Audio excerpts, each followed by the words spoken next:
సినీ స్టైల్లో నవవధువును కిడ్నాప్ చేసిన ఘటన మేడ్చల్ జిల్లా నర్సంపల్లిలో చోటు చేసుకుంది. తమ కుమార్తె ఇష్టం లేని పెళ్లి చేసుకుందని పెళ్లి కొడుకు ఇంటిపై దాడి చేశారు.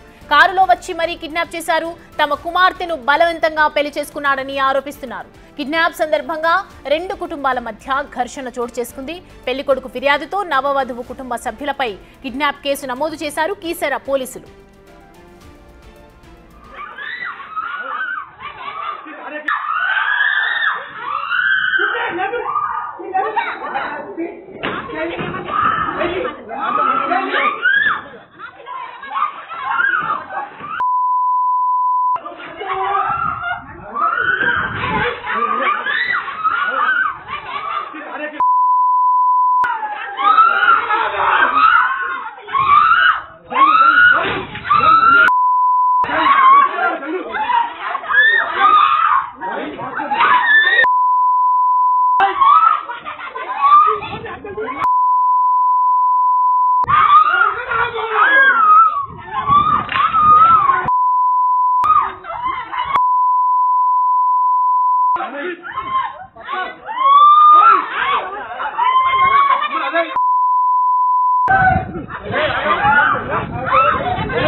అంశానికి సంబంధించి పూర్తి డీటెయిల్స్ మా ప్రతినిధి సురేష్ అందిస్తారు. అందుబాటులో ఉన్నారు మనకి.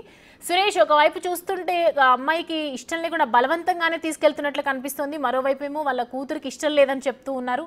ఏంటి వాస్తవాలు దీనికి సంబంధించి?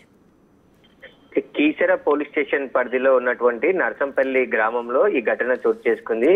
4 నెలల క్రితం శ్వేత, ప్రవీణ్ ఇద్దరు కూడా ప్రేమ వివాహం చేసుకొని ప్రవీణ్ ఇంట్లోనే శ్వేత ఉంటుంది. ఇరు కుటుంబాలు కూడా ఒకే గ్రామానికి చెందడంతో అమ్మాయి శ్వేతకు సంబంధించిన తల్లిదండ్రులు 4 నెలల నుంచి కూడా కూతుర్ని తీసుకెళ్లాలనే ప్రయత్నం చేస్తున్నారని చెప్పేసి కూడా ప్రవీణ్ చెప్తున్నారు. అయితే ఈ రోజు తెల్లవారుజామున శ్వేత తల్లిదండ్రులతో పాటు వారి బంధువులు మరికొంతమంది తన ఇంటి పైన దాడి చేసి శ్వేతను బలవంతంగా కారులో కిడ్నాప్ చేసి తీసుకెళ్లారని చెప్పేసి కూడా కీసర పోలీస్ స్టేషన్ లో ఫిర్యాదు చేశాడు ప్రవీణ్. ప్రస్తుతం పోలీసులు కేసు నమోదు చేసి దర్యాప్తు చేస్తున్నారు. 4 నెలల క్రితం ఆర్య సమాజ్ లో మేము ప్రేమించి పెళ్లి చేసుకున్నామని చెప్పేసి కూడా మా పెళ్లికి పెద్దలు అంటే ప్రవీణ్ తల్లిదండ్రులు ఒప్పుకున్నా, శ్వేత తల్లిదండ్రులు ఒప్పుకోకపోవడంతో ఆర్య సమాజ్ లో పెళ్లి చేసుకొని ఇంట్లోనే 4 నెలల నుంచి ఉంటున్నాము. ఈ రోజు సడన్ గా తెల్లవారుజామున 5:30-6 గంటల సమయంలో ఇంటిపైకి వచ్చి దాడి చేసి శ్వేతను బలవంతంగా ఎత్తుకొని తీసుకెళ్లారని చెప్పేసి కూడా ఫిర్యాదు చేయడం జరిగింది. శ్వేత తల్లిదండ్రులు బాలస్వామి, మహేశ్వరి పైన కిడ్నాప్ కేసు నమోదు చేసి దర్యాప్తు చేస్తున్నారు.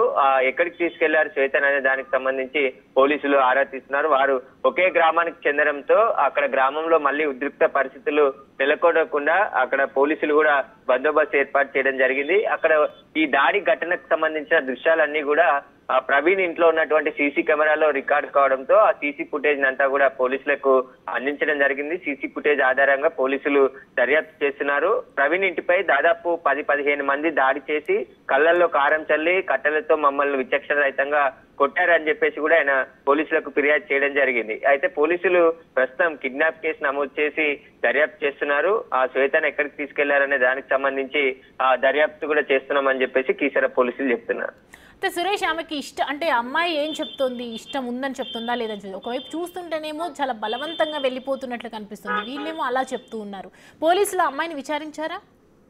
అంటే ఇప్పటి వరకు ఫిర్యాదు చేసింది మధ్యాహ్నమే అని చెప్పేసి పోలీసులు చెప్తున్నారు ప్రవీణ్. అయితే 4 నెలల నుంచి అత్తారింట్లోనే పెళ్లి చేసుకున్న తర్వాత ప్రవీణ్ ఇంట్లోనే ఉంటున్నారు. వాళ్ళ తల్లిదండ్రులు ఇష్టం లేకుండా ఉన్నారు కాబట్టి ఇంటి నుంచి బయటికి కూడా వెళ్లకుండా జాగ్రత్తగా ఇంట్లోనే ఉంటున్నాం కొద్ది రోజుల వరకు అని చెప్పేసి కుటుంబ సభ్యులు కూడా నచ్చ చెప్పడంతో వాళ్ళు ఎక్కడా వెళ్ళట్లేరు. అయితే బయటికి ఎలాగో రావట్లేరు కాబట్టి ఇంటిపైనే దాడి చేసి తమ కూతుర్ని తీసుకురావాలని పక్కా ప్రణాళిక రచించి ఈ రోజు ఉదయం తమ బంధువులతో కలిసి ఆ శ్వేతకి ఇష్టం లేకుండానే బలవంతంగా తీసుకొని వెళ్లారు కాబట్టి కిడ్నాప్ కేసు కూడా పోలీసులు నమోదు చేసినట్టు తెలుస్తుంది. 4 నెలల క్రితమే వివాహం జరిగింది. ఆర్య సమాజ్ లో స్నేహితుల మధ్య పెళ్లి చేసుకున్నట్టు చెప్తున్నారు. అయితే గత కొన్ని సంవత్సరాల నుంచి ఇద్దరు కూడా ప్రేమించుకుంటున్నారు.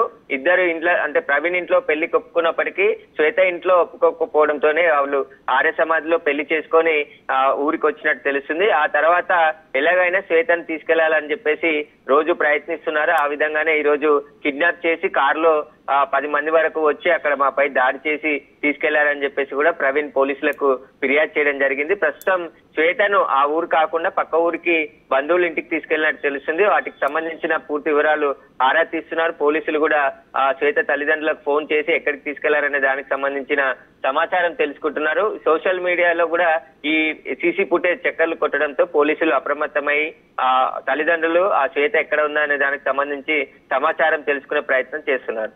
అంటే వాళ్ళ ఇంటి ఆడవాళ్ళ మీద కూడా దాడి చేసినట్టుగా కనిపిస్తుంది కదా సురేష్, ప్రస్తుతం ఏంటి వాళ్ళ సిచ్యువేషన్? అంటే ప్రవీణ్ తల్లిదండ్రులు వాళ్ళకు సంబంధించిన మరికొంతమంది ఇంట్లో ఉన్న సమయంలోనే ఈ దాడి జరిగింది. అడ్డొచ్చిన వారందరినీ కూడా కట్టెలతోనే విచక్షణ రహితంగా దాడి చేసి అక్కడ నుంచి శ్వేతను తీసుకెళ్లారని చెప్పేసి చెప్తున్నారు. అందులో సీసీ ఫుటేజ్ లో కూడా చాలా మంది ఇంట్లోకి చొరబడి ఆ తర్వాత మళ్ళీ కారులో ఎక్కించుకొని తీసుకెళ్లే వీడియోస్ అన్ని కూడా రికార్డ్ అయ్యాయి. ఆ వీడియో ఆధారంగానే ప్రస్తుతం పోలీసులు దర్యాప్తు చేస్తున్నారు. ఆ గాయపడ్డ వారు స్వల్ప గాయాలతో బయటపడ్డారు. వీళ్ళు గేట్ పెట్టుకోవడం అంటే వాళ్ళు వెళ్లిపోవడంతో అడ్డుకోకుండా కొంచెం అడ్డుకునే ప్రయత్నం చేసినప్పటికీ తిరిగి దాడి చేస్తున్నారని చెప్పేసి తమ గేట్ లాక్ చేసుకుని లోపల ఉండడంతోనే తమ ప్రాణాలతో బయటపడ్డామని చెప్పేసి కూడా ప్రవీణ్ తల్లిదండ్రులు వాళ్ళ కుటుంబ సభ్యులు చెప్తున్నారు. Right Suresh, thanks for the updates.